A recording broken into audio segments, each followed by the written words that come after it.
my name is Annette Kelly. I'm a wellbeing and mental health advocate. If anyone's watching this that went to college with me, they'll be like, what a bluffer. He's not so slow though, boy. That's real throne speak. A wise woman once told me, Annette, you'll not be everyone's cup of tea. Have you ever tasted my tea? You'll have to make me a cup sometime. How's it going, people? Welcome back to another episode of the Here's the Crack podcast. We're joined today by Annette Kelly. Hello, boys. What is the crack? You have done a few podcasts before, so you'll be familiar with the mics and the headphones and stuff, so it's all good. Aye, but I feel like I'm a pilot. I'm about to take off. You know? But for those living on the rock, obviously people may know you as the face behind Little Penny Thoughts, and I just kind of want to get you on, obviously chat a bit about that, your experience, all that there. So for those maybe who don't know, do you want to say a bit about yourself, who you are? Well, indeed. So my name is Annette Kelly. I am from County Tyrone. I'm a wellbeing and mental health advocate. And I suppose I started my journey online in 2015, and it's grown over the years, and now it's become a business and a family business at that. And yeah, I'm very passionate about what I do, and I'm so appreciative of the community that we've built online and the platform, and I don't take it for granted at all. Do you have that, are you used to that question now? I suppose when I used to get asked that question, it used to startle me a wee bit, because I'm like, what is it that I'm doing? What is it that I'm about? And it probably took me a while to realise, you know, what is it that I want to achieve. But my why for starting Little Penny Thoughts is still the reason why I'm doing it today. And that's to uplift, empower and support others through the medium of mainly quotes. But also now I've become a wee bit braver over the years and coming on and speaking to camera. And you know, it's ironic that your podcast is called Here for the Crack. You know, I'm all about the crack. I love having the banter with my followers, and I love building that connection and community. And that's where I feel most alive in my page, when I actually, you know, put the brand aside and actually put my face forward. I used to hide behind Little Penny Thoughts a wee bit, and then I got a wee bit braver because I seen other people, you know, come out behind you know, the mask sometimes of social media, and I feel as if over the years I've grown in confidence. And just be myself, and then when you're yourself, you connect with the right people, and it's been a journey. And where does the kind of, because obviously you do speak in, you know, you're motivational, even the quotes and stuff. Like where do you think that comes from? Well, you know, I'm a former primary school teacher, Right. so and English was my subject. That's what I trained in, you know, when I rolled about the ranch for 4 years in the Holy Lands. I laugh, you know, if anyone's watching this that went to college with me, they'll be like, what a bluffer. She is some doll. And I do meet people from back in the day, and we have the crack about it, because I didn't take my college life too seriously. I was there to party, you know, and I loved it, and I don't regret one bit of it. And I loved my time at St Mary's, and I did love my time as a teacher, but there was always something maybe more that I wanted to do with inside me, and I had the courage and bravery to pursue it. And I think it was only when I started going through a tough time myself in my own life that I was getting support and help through the medium of quotes. You know, whether it was the quotes that I was reading in a book or the quotes I was reading online, and then I wanted to share them maybe on my personal Facebook page. And then I decided to create my own safe space online where people can come and feel maybe uplifted like I was. And I'm not saying that quotes cure mental health, do the frig. It takes so much more than a quote. But words can hurt, or words can heal, and I'm all about the words that can uplift you and support you. And you just never know the words you put out, where they can go. And I really witnessed that myself, whether it's the words I write or whether it's words taken from someone else who I give credit for. Words are powerful, and I've always loved literature, I've always loved language, but now it's definitely a big part of what I do. Is that always even when you were in, like, you say you were in the Holy Lands, your sort of party years and stuff, was that still, or kind of? Definitely was. That was 4 years of just living the dream, you know, where I didn't really. Do you know what the beauty of my college years is that I didn't put pressure on myself. I very much, you know, we talk about living in the moment. I did live in the moment, and I lived her to the max, and even, you know, have the best memories with my friends, and we just laugh. And, you know, I'm showing my age here, but it was phoneless. You know, Snapchat didn't exist. What else didn't exist? I think Bebo was the only thing we had to like physically take. We took big fat ass cameras out, you know. The only room for the camera in the handbag, right? Like nothing else. And you came home with a camera, and then at the weekend I think you actually plugged the camera into your computer. And if you're like me from the country, like you didn't have broadband, it was like dial up. And it might have took you 5 hours to upload all your photos from the week.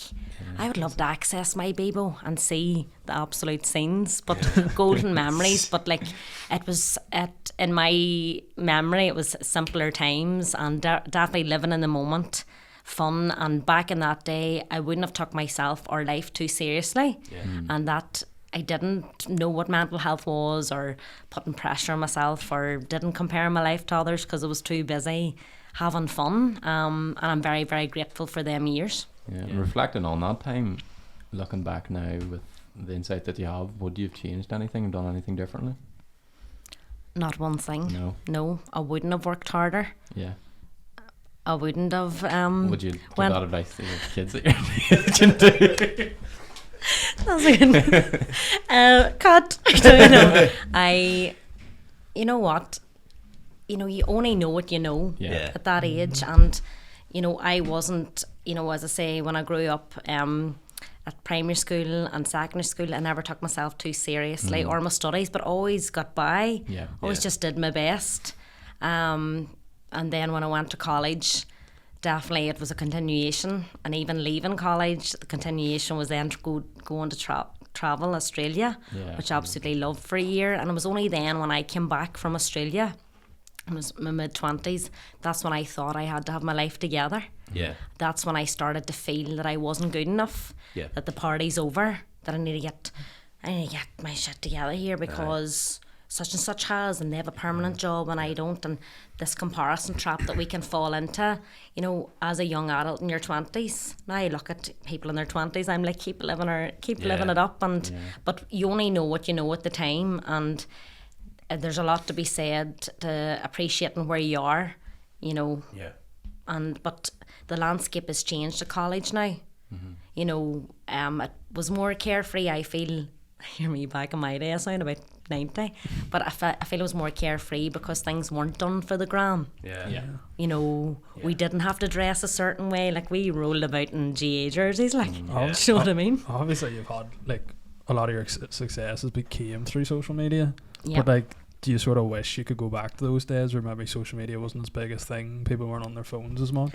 Absolutely, because I would say that I have probably an unhealthy, maybe an addiction to social media, because I would find myself scrolling a lot. And you know, it's just it's because, and people say, "But sure, it's part of your job." Well, it is and it isn't, like, because I think it's so important not to be looking down all the time, and as I say, falling into the scroll hole. Because, like, you might feel connected, you know, in a social aspect to social media, but you're actually disconnecting yourself with the people that matter around you, the important conversations, you know, with your loved ones. And I'm not going to be a hypocrite and say that I am so present when I'm with my friends and family. It's something that I really want to work on. People talk about goal setting and personal development. It's definitely an area that I want to improve, because I don't want to waste my time just scrolling. But it's very addictive, you know, and especially, you know, with the likes of TikTok, you know, it's just dopamine hit after dopamine hit, and these memes floating about and things like that. And but yeah, it's I suppose it's how you use it. But you're dead right. You know, I do believe that back in the day the times were simpler, and sometimes I would love to go back. And you mentioned Australia there. It feels like at the minute, at our age, everyone is going over to Australia. Like, what was that experience like for yourself? And like, it was just class. I just loved it because I just felt, you know, free. You know, like I was so. I feel as if I was so brave in my early 20s. Now I'm in my early 30s, say, right? I felt braver then because I just had a real sense of adventure. And I remember not really having a care. I was just ready for the next adventure. And you know, anyone who is going travelling at the minute, I just say embrace it, because you will look back in years to come and you won't regret it, because to travel is to learn, is to live. And I've travelled so many, you know, times since. I haven't lived away a year in Australia, but you know, I've just holidayed since. But you never regret travel and taking that leap. I know some people are nervous to do that, but if you push yourself out of your comfort zone, great things can happen. And I don't regret any of my travels, for sure.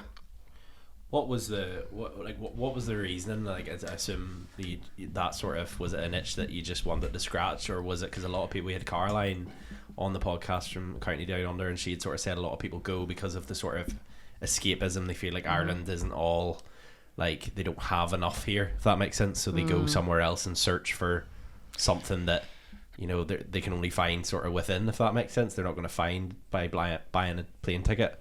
I can remember, I don't know if it's still open, Star Travel and Botanic. It's still knocking about, I'm not sure, but people were waiting on their results, you know, and so was I, but I wasn't really concerned with my results. I was just hoping I would get my 2-1. Yeah. I did. Delighted, but I remember everyone was like waiting on, was it a letter? No, email. We definitely had emails. So I'm not that big of a dinosaur. It was definitely an email, and I wasn't preoccupied with the email. Yeah. I was thinking, right, what's next? And while some of my peers were thinking, right, need to get a permanent job and enter the real world, I just knew I was a real, you know, adventure seeker. And I just knew that I was ready to travel, and probably that was my incentive, was to not to grow up yet. Yeah. But here, I still haven't grew up, so I'm still taking that advice. A lot has changed in 10 years. A lot has changed. My life's totally changed. But every single decision you make leads you to the path that you're supposed to be on. That's my belief. That's what keeps me going. And I'm not saying that in a cliche way. Like, you know, I know I love quotes and all, but, you know, the cliche, what's meant for you will not pass you, doesn't cut it with me. Sometimes you actually have to make things happen and go for it and take the leap. Sometimes it'll work out, you'll have the time of your life, and sometimes you won't. But you'll always learn from them lessons along the way. Yeah. And what happened after uni then? So you had that sort of itch to get away and do things. So did you go straight after uni, or? Straight after, big bird. I was on it, out the gap. And you go on your own? You didn't? You went on your own, did you? I went with a friend. Okay. And we just, like, remember, so, like, I saved over the summer, got my degree, graduated, saved over the summer, and then we went in November. Went to Sydney and had a ball, Melbourne, Perth, the Outback, and did my year, and had intentions to go back again, but came home and thought I had to get my life together. And that's when, like, that's when I can pinpoint the first time in my life feeling, who am I, what am I? And I started then, like I say, the measuring stick was out, and being like, I'm not as accomplished as people my age, and I should have this, I should have that. I entered into a should mentality, and it took me years to get out of that, because I didn't realize it was a mindset thing. You don't know what you don't know. Yeah. And when you slip into that trap of thinking that you're not good enough, it can be a slippery slope, and it's something that I would have battled with throughout my 20s. And I would say, ironically, my pain, which was like my mental health, which is my anxiety and depression, led me to my passion, which is mental health, and now I'm living out my purpose. So pain, passion, purpose. I'm not glossing over anything here, but I just know that I was put on this path for a reason, and I'm a very ordinary girl. I'm a normal person like everyone else, and it just shows you that nobody's exempt. And I can say I was one of the bubbliest in my class at school. Yeah. I was one of the happiest people that you would ever meet. So when it comes to, like, someone maybe suffering with mental health, I wouldn't have fit the criteria. Yeah. But, like, that's not the case. And if I'm going to be a mental health advocate, I want to make sure that people don't have to act a certain way to, you know, fit into that category, because we all suffer. We all can suffer. Yeah. And, yeah, we all have our own wee battles, but it's about, you know, working on yourself in order to overcome them, and it takes work, but it's the best work you'll ever do. Yeah.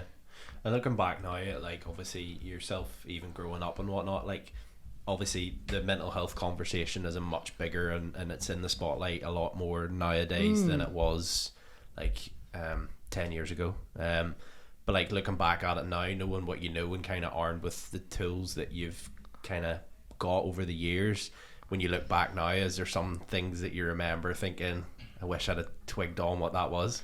Absolutely. Like, if I could give myself advice, like 24-year-old Annette advice, because that's when it started, you know, that around my mid-20s, I would say, Annette, just please be more dead on to yourself. Yeah.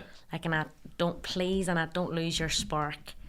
Please, Annette, always, you know, look for the adventure and see opportunity over obstacles, possibilities over problems. I'd probably give her a hug, and I would tell her that, you know, it'll not always be like this. I'd tell her that there's better days ahead, and it is painful sometimes to go back there. Yeah. Because at the end of the day, you know, the breaking can be the making of you. And once I'm not here to sugarcoat or gloss things over, but I'm very, very passionate about reminding people, and this is what I would remind myself 10 years ago, that your current situation isn't permanent. Yep. It's temporary. Yep. Bad times are temporary. Unfortunately, good times are temporary. And it's a bit like, you know, say if you look at life, I'm getting all philosophical here now, check me out, Gandhi Kelly here, right? It's a bit like, say, the ocean, right? Yeah. Things are going to come in waves, right? Probably, you know, riding the highs from my early 20s, I just wanted to live on the high. There was only one emotion I wanted to feel, and that was happiness, banter, crack. Where's the next party? Where's the next adventure? You know, but that's just not reality. That's not life, and that's naivety. And it is a bit of innocence. It's total greenhorn, like back in the day. But now, you know, going through all that, I realise that, you know, as you get older, times can get tougher. Your confidence can dwindle. You can lose yourself. You can go at a crossroads. You think you go down a career of teaching. You realise it's not for you. What am I going to do now? And sometimes you think you failed, but it's not failure. It's just changing direction. Yeah. Am I a failure because I, you know, left teaching? Absolutely not. Teaching put me in the path to where I am today. Yeah. What was that like, that sort of change of direction there? Was it scary at any point? It was definitely scary. What pushed you to do it? What pushed me to do it was I was doing both. I was doing Little Penny Thoughts, and I was a primary school teacher, and because I was putting so much effort into Little Penny Thoughts, it was probably taken away from the effort I was putting in as a teacher. You know, being a teacher, you know, does take a lot of time, energy, passion if you're doing it right, and it's a very consuming job, which I did love. But when I weighed it up, where was my passion lying? Yeah. You know, and my passion was lying in personal development and mental health and well-being. I cared more about the children's well-being rather than their grades. So I knew that if that was the case, then I could train as a personal development coach, not a counsellor. I never was a counsellor, never will be a counsellor in my mind at the minute, but I love personal development coaching because it's forward thinking. I feel as if it fits within my skill set, and that's where I can make the most difference and impact within young people in schools. I also work with businesses, communities, and you know, I have to say I love where my path has led me, but I didn't plan it out. I'm not a big planner. I'm very much a go with the flower.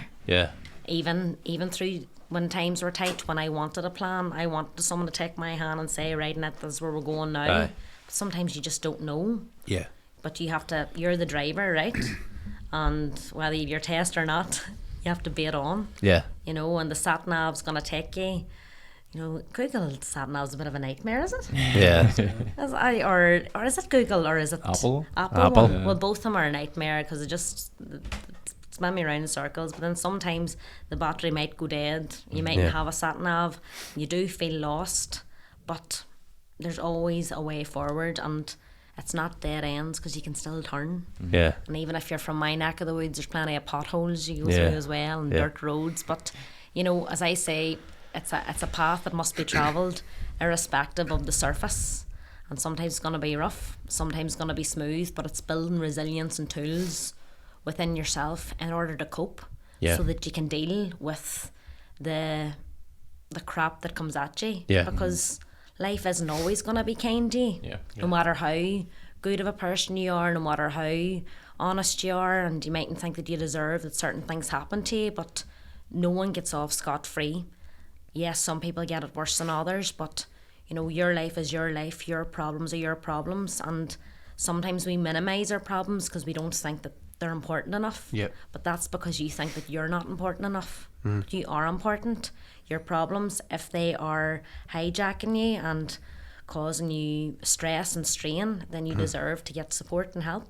You said there about you were more interested whenever you were teaching about the kids' mental well-being more so than like teaching them stuff, but would you say like over the past couple of years it's got a lot more tough for kids in schools in terms of mental health? And without a doubt, there's pressure can come from home, expectations from parents, expectations from teachers, because the teachers are also expected to deliver results. What was it, primary or? I was primary.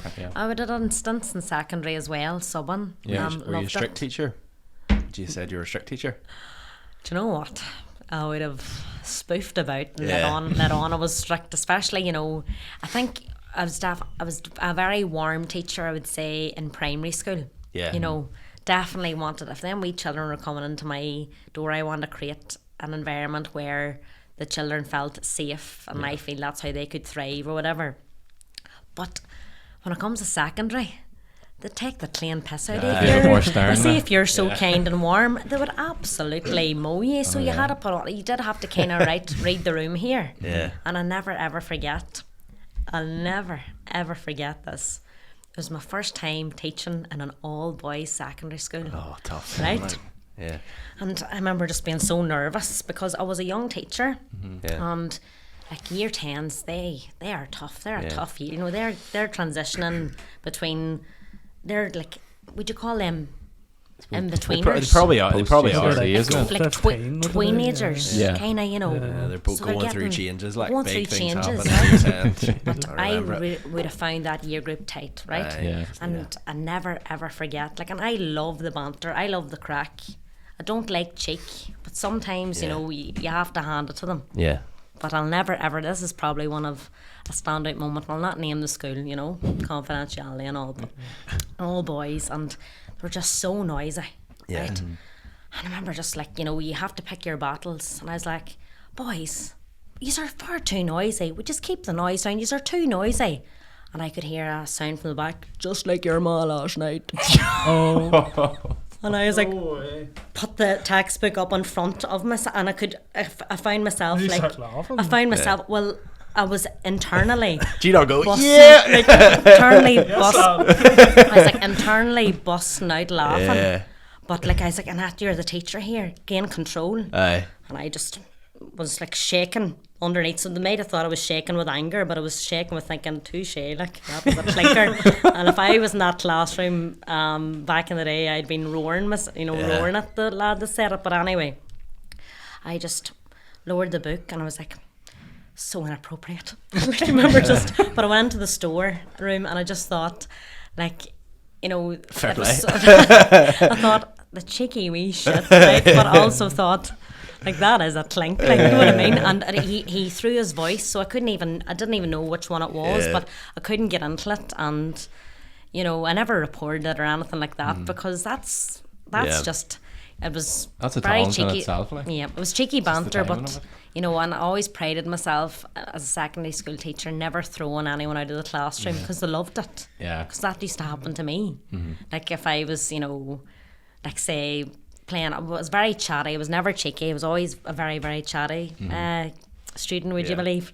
And I remember just thinking, you know, try and not, like, be there, just respect them, you know, even though they totally disrespected me there, but try and meet them halfway, and you find that you're not causing yourself so much stress as maybe a teacher, because you can be targeted, especially as a sub. Like, I'm telling you, like. But no, I've very fond memories in teaching but I'm happier in the path that I'm in now, put it like that. And when did, like, you mentioned earlier about like having to make a decision about like going to Little Penny Thoughts full time, like when did you start seeing that success where you were like, I'm gonna have to start giving this more time here? Like, it's not as if when I left teaching Little Penny Thoughts was profitable, because it wasn't even like a proper business at that stage. Like, we weren't selling that much merch and stuff and calendars and days. We were only starting, you know, and I was doing a lot of talks and things like that, but I was literally going to the opening of an envelope. It was just, I was riding on a crest of a wave of things, but I just knew, I'm a very values based person, and I just know that I wasn't giving my heart until my job that I was getting paid to do. But say, if you call it, can you call it a side hustle? That sounds so cheesy, but you know, my side piece here was definitely, it was just filling me up more and it was exciting me more. And I probably only made the proper break when lockdown happened. And that's when I started to really like maybe knuckle down in the business and make that decision. But it wasn't easy at the start because of finance. You know, I definitely would have missed that safety net that a job that paid you a wage every month did. So it was rocky enough for a while, but you know, you have to persist. And like, success doesn't happen overnight. And that's one thing I want to say. Like, you see on social media, you know, X amount of following equals X amount of success. Absolutely not. It's not about that. That's your front garden. That's what people see. But it's what goes on behind the scenes is the measure of true success. For sure. And so obviously Little Penny Thoughts came around from your kind of love of quotes, and even you said you were posting them like your own private or personal like Facebook and stuff, and then that's kind of where it got birthed from. Am I right? Have I completely butchered that? No, that's right. Yeah. So like that sort of started while you were teaching, basically. While I was teaching, you know, 2015. I was still a teacher and only left in 2019. So and I was very much undercover for a brave wee while. Like, I wasn't speaking on stories or anything like that, because I didn't want maybe parents to see and things like that, or even not parents, actually anyone, especially anyone from my local community, being like, how does your blade think she is, Mother Teresa? Because the quotes, you know what I mean? You know, and I like would have definitely, back in the day, would have cared so much about what other people think, but you know what, like, the reality is they're not thinking about you, they're thinking what they're going to eat that day or their own stuff that's going on. Like, sometimes we think that we're the main character in other people's lives. We're not. You're not that big of a deal in it. And the more I say that to myself, even now, and that you're not that big of a deal, like, in general, because people have, you know, their own stuff going on. Now, you will get judged for sure, and you know, I'm very aware of that, but it's the nature of life, whether you're online or not. But I think, you know, as I say, my confidence is slowly but surely growing, that, you know, I'm probably, at the start I wasn't very proud of Little Penny Thoughts. I was more paranoid, whereas now I've stepped into that. I'm proud of what we've built. And as I say, it's very much a family affair. I'm in it with my sister. We've took our brother on board last year, and I'm enjoying it.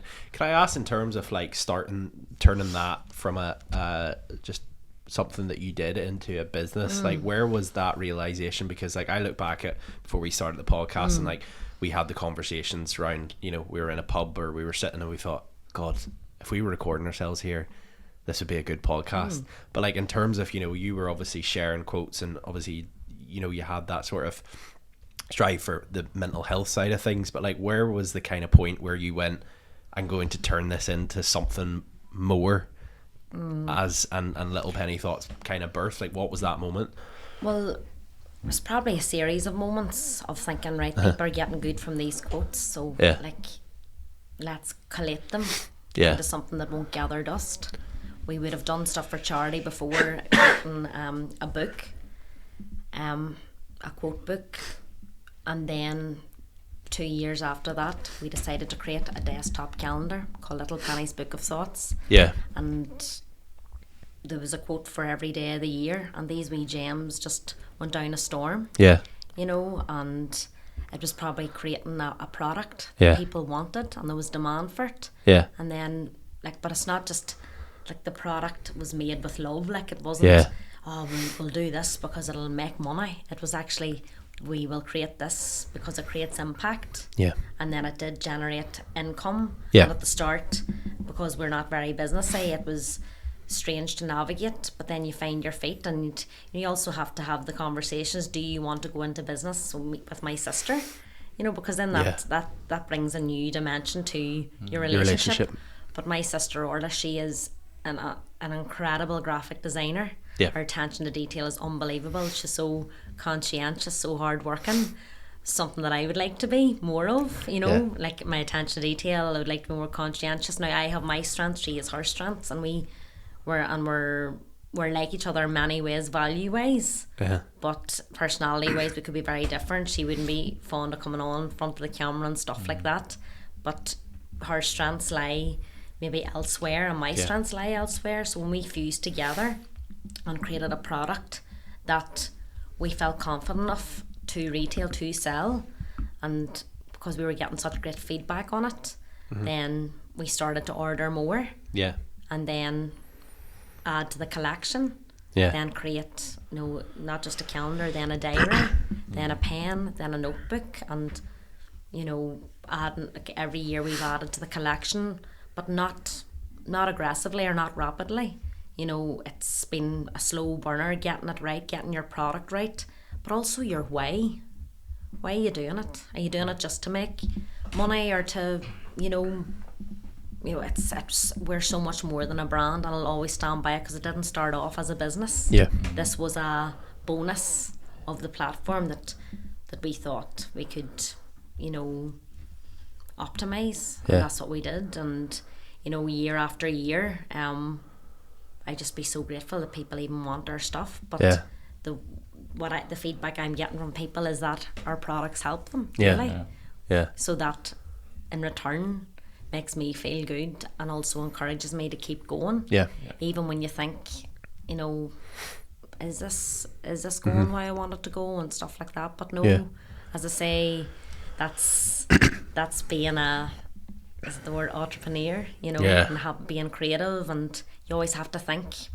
And the landscape has totally changed now as well. Back in the day there was no such thing as like marketing or Facebook ads or things like that, you know, whereas now it's changed. To get your product out there, you have to think of different ways to pivot, and that's what we're doing. We're navigating and trying our best. Tell us a bit about the products. So you have the calendar, and we've actually 3 volumes of the calendar. So that's 3 years, I'm assuming. So that's 3 years, so they're undated, so, like, you know, it's not like for 2001 or 2021 or 2022. They're perpetual. So people can buy any of them and you can use them year after year. I love seeing them in people's windowsills, teachers' desks, you even see them in hospital waiting rooms, things like that. That's the calendars, and there's a quote for every day of the year, and they're picked with care. 360,000. That's it. Three times, 3 different volumes, 3 different versions. And every single one of them's different then? Different, yeah. God. And then we have since 2020, we've been doing our 1 day at a time diaries. Okay. So we've different editions of that every year. We're now on 2024's, and we've created notebooks and pens, and we're just, you know, we create products that we like to use, that we get good from, and then in turn, hopefully, you know, our community or even new people that come on board would like as well. And we love feedback, as we pride ourselves on listening to what people like or want. Yeah. And not everything works out, not everything goes down well, and that's just business. And in terms of like the idea of Little Penny Thoughts, you say you got it from a pencil case? It's a purse. Yeah. A purse. Nearly. Right. Yeah, nearly. So it was actually. Where did I get a pencil case from? No. It's very similar. Yeah. So nearly, like nearly. the Little pencil Ross is that much money he has to keep in a pencil case. That's it. So the name came from a penny for your thoughts, and it was inscribed in Orla's purse. Yeah. So I said penny thoughts, and Orla said throw the word little into it, and then that's where Little Penny Thoughts was born. And she created a a wee bit of spice into that. Aye, that's a little bit of spice. So yes, and that's been our logo from day dot, and our name from day dot, and not much has changed, but so much has changed, if that makes sense. But going back till why you started in the first place is very, very important, because then you don't lose a run of yourself. Yeah.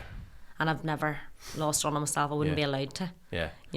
And I'm so grateful for the great people I have around me, and I'm also so grateful for people that has inspired me along the way. Yeah. With their businesses, the likes of Linda there from Bellamianta, she has really, really, really inspired me in terms of just go for it, Annette. Yeah. And so many, I would be here all night naming people that has inspired me, and hopefully maybe someone's looking at me and thinking, oh, well, if she can, I can. Yeah. And if I can, you can. And that's when we pass this empowerment on to each other. It is possible. It is possible to, chase your dreams and go after what you want. And if you're going to, I love an old quote, Yeah. I'm a big fan. Henry Ford once said, whether you think you can or think you can't, you're right. Yeah. So whether you think you can or think you can't, you're right. And you know what? He's not so slow though, because he's not. That should be a quote in itself. He's not so slow. Long boy. Yeah, long boy. Yeah. THON boy. Long boy. BAA. Long boy. That's real throne speak. Throne speak. But honestly, I get such value from words. Yeah. And I hear every day or every week, not every day, but every week someone would say something, and I just would ask them, can I turn that into a quote, because people don't realise how inspiring they can be with their words. Would you add something, if you heard someone say something, would you add that into one? Absolutely. I have in the past, and often they're like, oh, don't put my name to it, but I put their initials to it. Oh yeah. But some people come out with some clinkers, as I say, and if it's impacted me, then I want to share it. Yeah. I'm still very much on the sharing through the medium of quotes. Mm-hmm. I would struggle to come on camera and talk, with these inspirational quotes, because it kind of gives me the ick a wee bit, me doing it, and I've tried to do it, but it's just not my style. Yeah. Sometimes I like to come on and say certain things, but it's just, it's what works for you. And if someone's starting out on social media, try not to be like someone else. Yeah. Find your niche. Yeah. There's a lot of samey stuff at the minute. Yeah. It's concerning, because you're losing your authenticity. Yeah. You're using your your, what's that word in French? Je ne sais quoi. Is that what they say? Love that. Just that uniqueness. Am I saying that right? Je ne sais quoi. Like individuality. You can Google that. Yeah. I don't even know how to spell je ne sais quoi, so I don't know why I'm picking up my phone, but we'll figure it out afterwards. We'll figure it out. I don't know if I've used that in the right context, right? There we go. But just, if you're true to yourself, if you be yourself, now, not everyone's going to like you. A wise woman once told me, Annette, you'll not be everyone's cup of tea. Yeah. Do you know some people don't like tea? Yeah, I don't like tea. He doesn't like tea. Stinking. The cider you just got there. Whoa, that's dangerous. Hang on a second. Dirty water. No, you don't. Have you ever tasted my tea? No. You'll have to make me a cup sometime. Absolutely, no problem. You must be using, and that's you must be using Tetley. Are you? No, not really. What's the right tea bags? Growing up, always I had tea. Would have went to my granny's after school, get off the bus, and then she would have made tea. Obviously, had biscuits every time, and then it's just not the same. God, that's But do you want to talk about it? Yeah. No, I just started drinking coffee and just never went back. Coffee. I'm all about coffee. I'm flat white gal, but same. Love a flat white. Flat white with oat milk at the minute is my wee weapon of choice. Yeah, not bougie. Lucinda, you're a bougie boy. No, my wife had What's it. wrong with milk? So I love it with milk. If someone sits a flat white down and goes here, they're semi-skimmed in that. I'm not going to go take it back. Just spit it out. But we were in Nero one day, and my wife got one, and she went, "Oh, there's oat milk in that. Try it. It's actually creamier.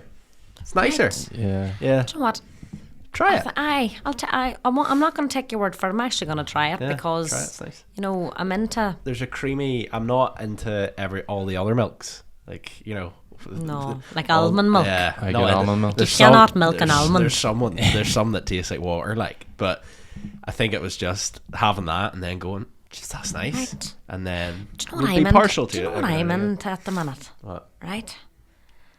A dirty chai. A dirty chai latte. What is that? Oh, Right, the right. green ones. What do you ask for? No, they're No, that's matches. matcha. Yes. Matches are all right. It depends who makes them.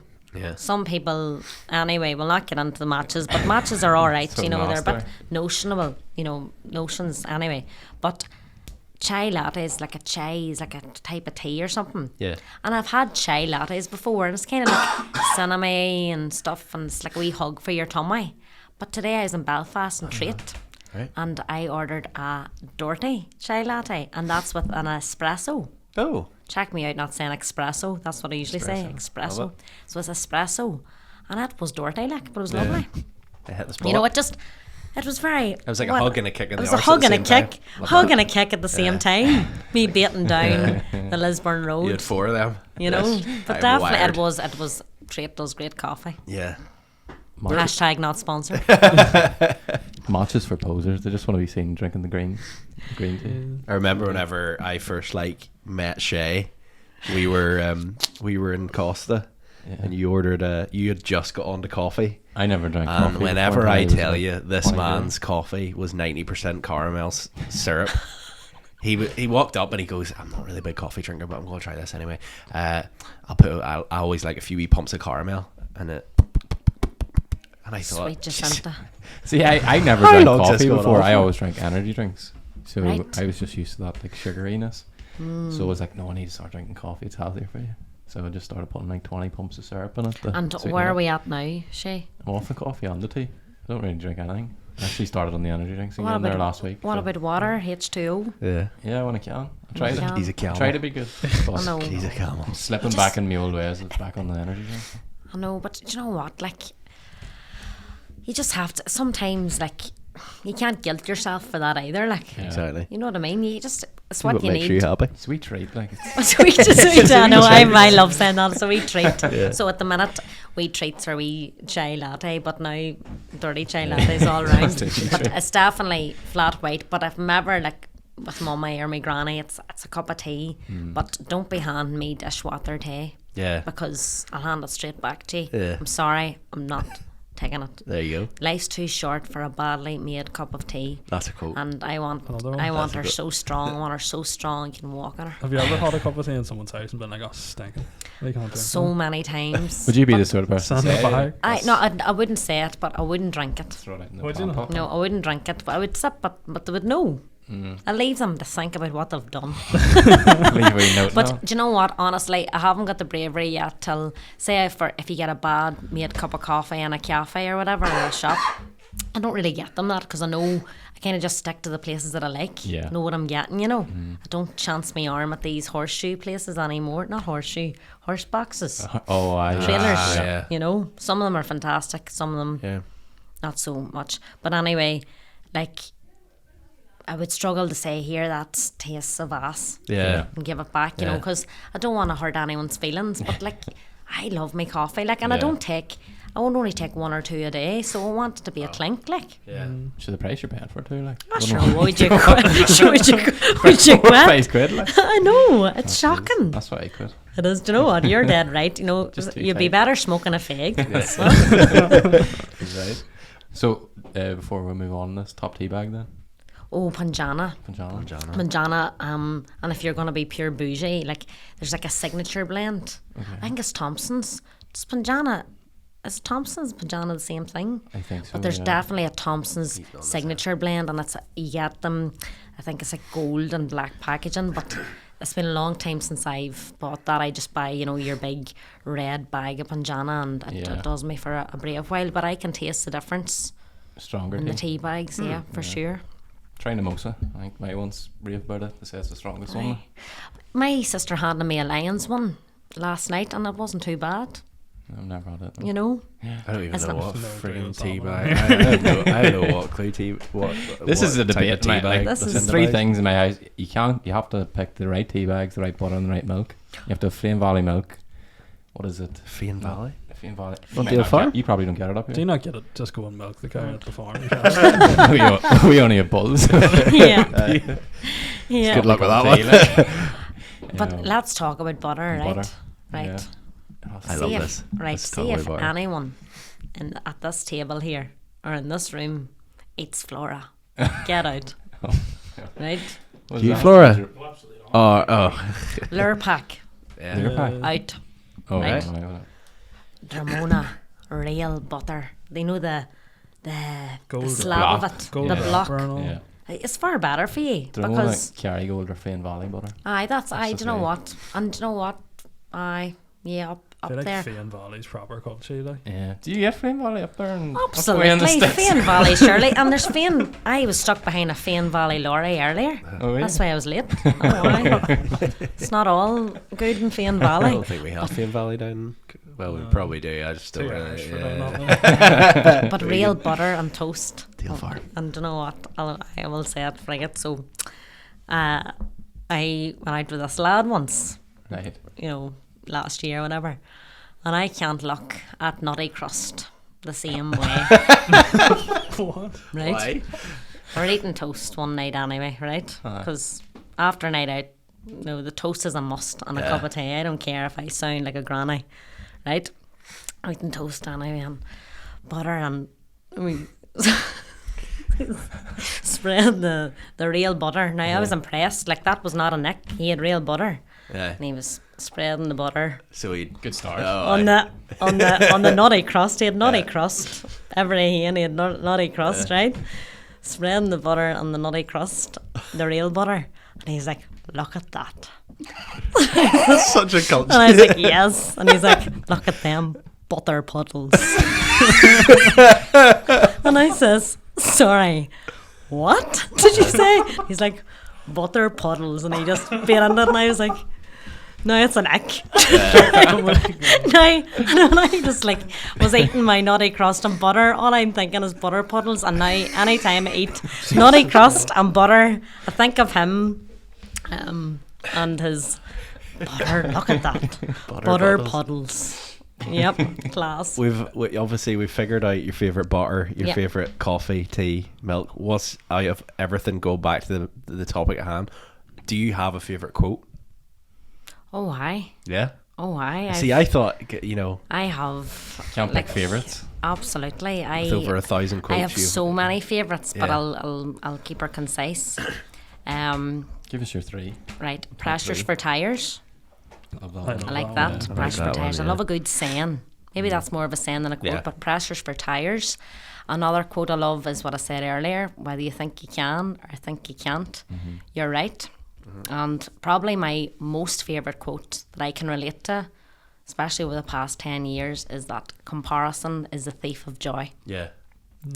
So, you know, if you're going to look at other people's lives and think that they have X, Y, and Z, it just can steal your joy and Yeah. you just don't feel enough or accomplished or whatever. But when you focus on what you do have and be grateful for your own blessings and everything that's going on well in your world, then you're filling your cup up of, you know, as cheesy as it sounds, joy rather than Yeah. lack and, you know, not feeling enough. So yeah, comparison is the thief of joy. Yeah.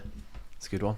Oh, think I clinker. have. Yeah. Looking back on like the little penny thoughts things now, like I feel like when people start a business and like have success, there's always like a moment at the start where they look back. Maybe it was like their first sale or something, or like that success they had at the start. Is there a moment for you, like looking back when you first started out, where like you sort of were like, "Oh, we're really onto something here"? Or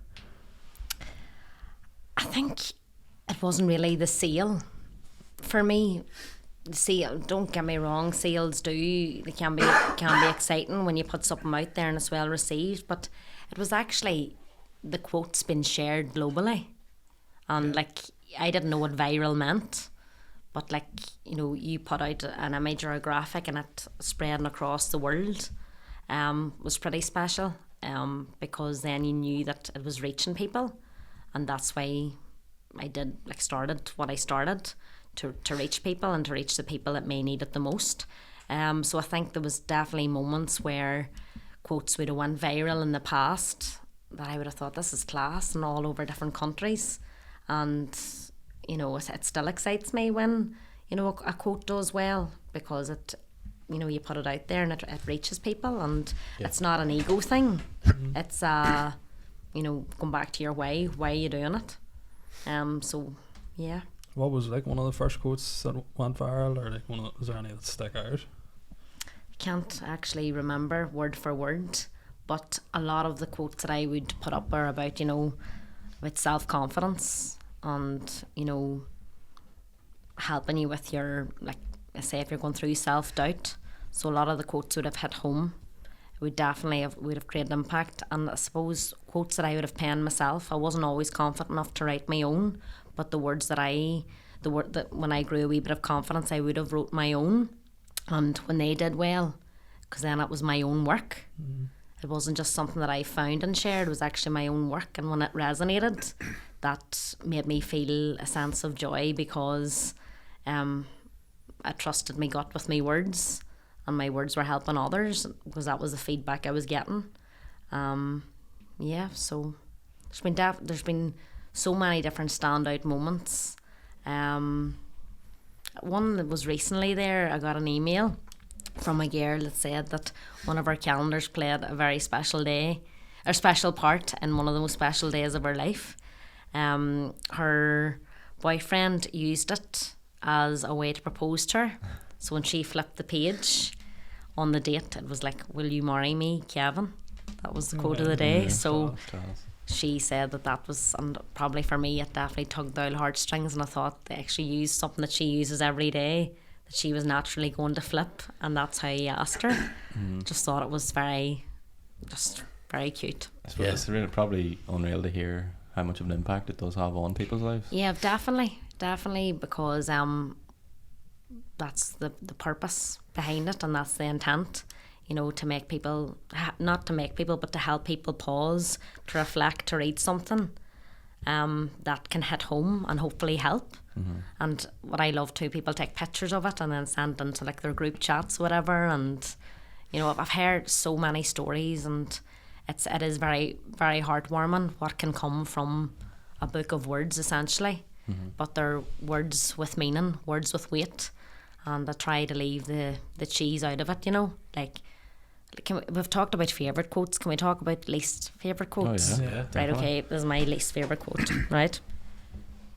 "You've got this." Yeah.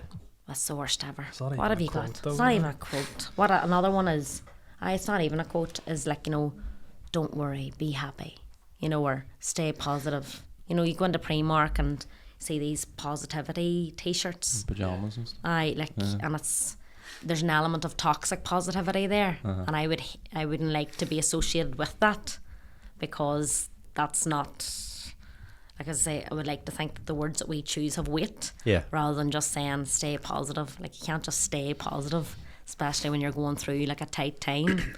You have to take action to feel more positive, or, you know, that "be happy," or, you know, "You've got this, what have you got?" You know, it's sometimes throwaway statements that maybe don't help you, that think that you should be happy all the time, when that's not the reality of life. Would you say they're having an adverse effect then?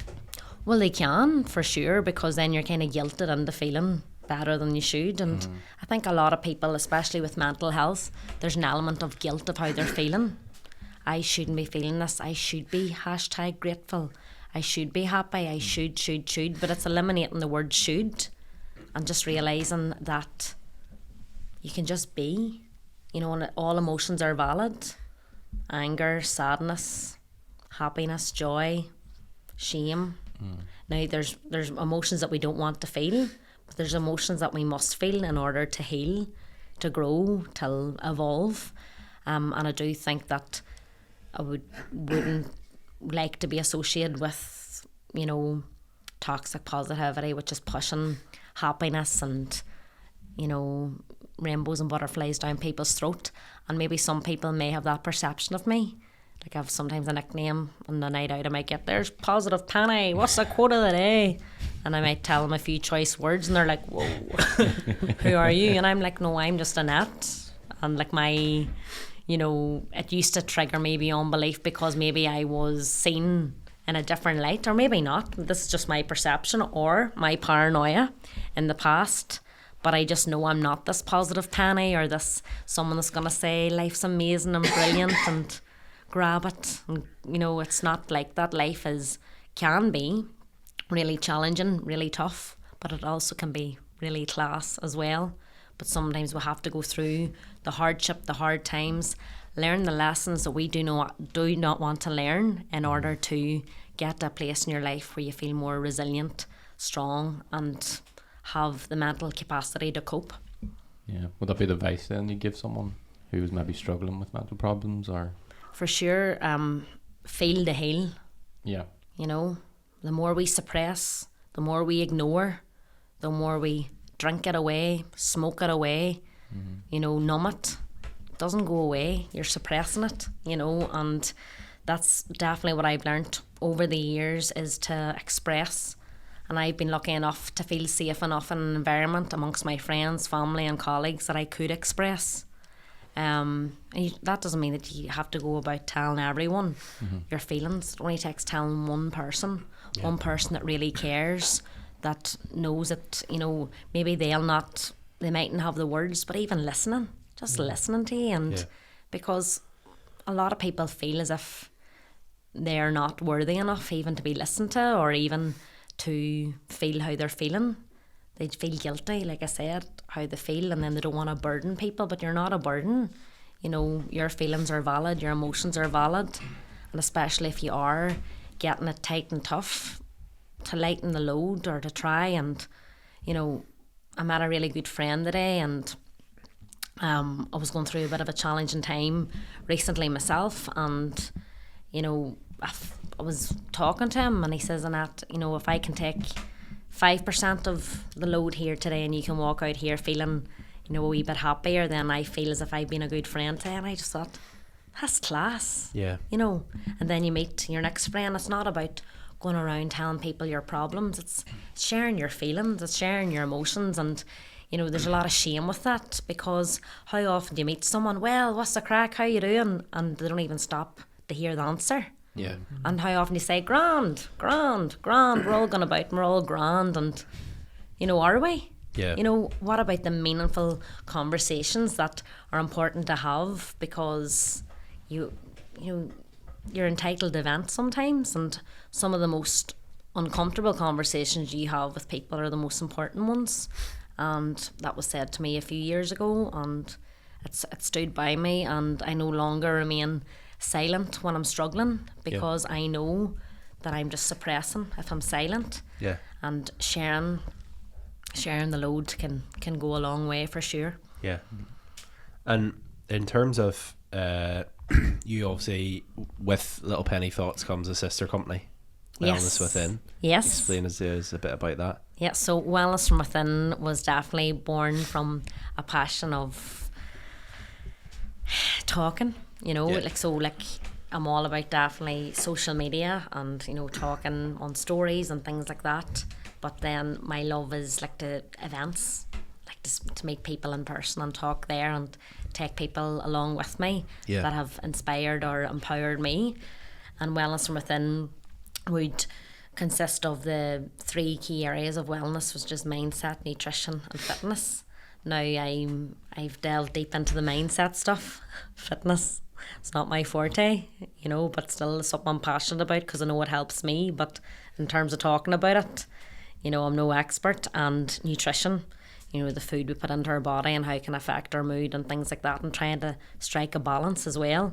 So the events would consist of, you know, panel discussions and inspiring speakers that can empower others to make changes in their own lives to help them feel well from within.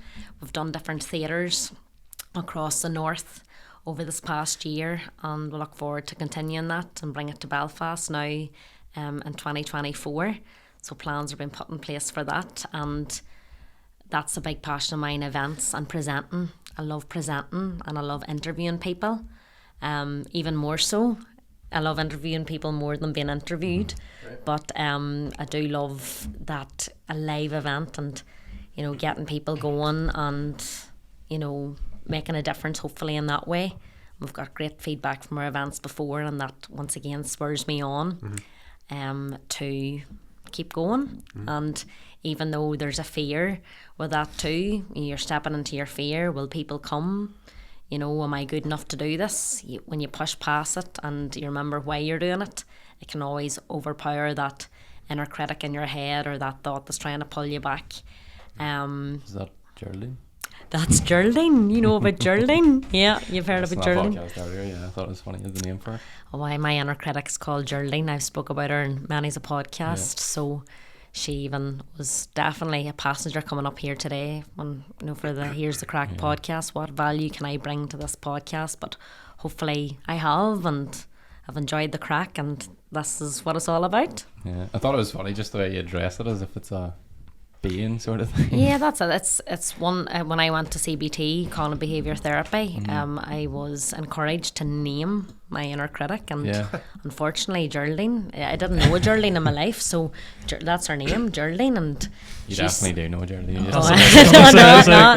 But I know loads of Geraldines now. Funny, you know, from I've named her. Hopefully they're not listening. But they're like, hopefully not listening. But definitely, your inner critic can definitely try and make you feel as if you're not good enough, or you're not smart enough, or you're not good looking enough, you're this, that and the other can really, and if you pay attention to those words, then you're definitely on a slippery slope of low self-esteem, low self-worth, because the words we say to ourselves are single-handedly the most important words that we listen to. Yeah. It's not the, you know, external noise, it's the internal noise. So when you work on that, and this is what I do, and I do it daily, try to catch, challenge and change my thoughts so that I can look at myself in the mirror and think I'm not the bad person. Sometimes my brain tries to trick me into think that I am, because I know I'm not. Like, I know I'm a good friend, a good daughter, I work hard and I work from like the purest of intentions, but sometimes that's not enough to think it. You really have to know it and believe it, and that's when you override the Geraldines and inner critics, you know. For someone who hasn't been to like one of your events before, like what can someone expect if they were to go to one? So they can expect to be educated by people that know what they're talking about. So anyone I get on board, I always feel as if they know they've walked the walk. They just don't talk the talk. They're not full of dung, you know. Like they're just like, you know, they're really sincere and honest, and I pride myself at teaming up with people that are. You can expect good real life conversations, real life, real stories, real people that hopefully can inspire you in your life, and you can take that with you. And also you can expect to learn practical tools that you can apply throughout your own world, whether that's in the area of mindset, nutrition and fitness, and you take what you need. What else can you expect? Good crack. I love a bit of diddly dees. There's a bit of music as well. You know, I love cup of tea. Absolutely, for sure. The tea will be flowing, and also that connection with people, maybe meeting new people or a good night out with friends and things like that, and just having maybe uncomfortable conversations that maybe need to be had, and like in my own wee way making a difference to the people that want to hear the messages that are being put out. And I by no means ever say that I have it sussed and this is how it should be done.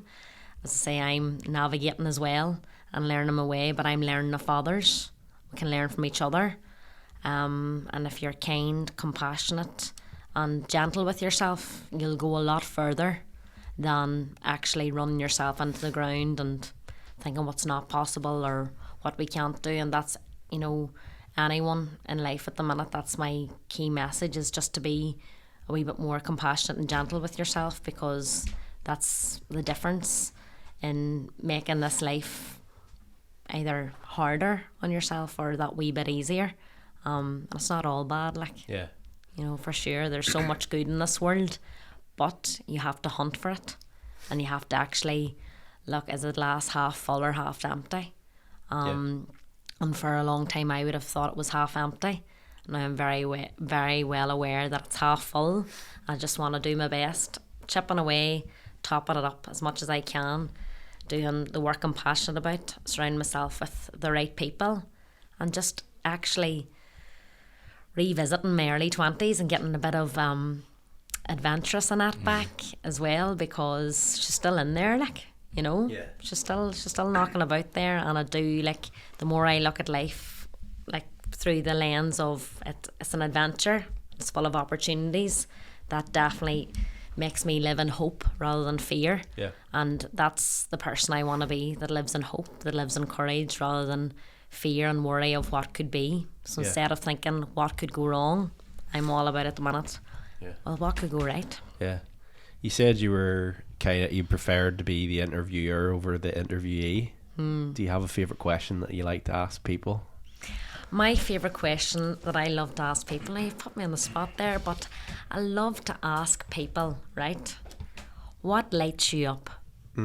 What lights you up? What sets your soul on fire? What is it that fills your cup up? What fills you up? Yeah. And you know what? Some people are like, that is a loaded question. You know, that is why, you know, but when people strip it back, right, it's sometimes the simple things that mean the most. You know, I'm going to put that to use. What fills yous up? What lights yous up? Not yous collectively. Fortnite. Fortnite. Class. Actually, don't know.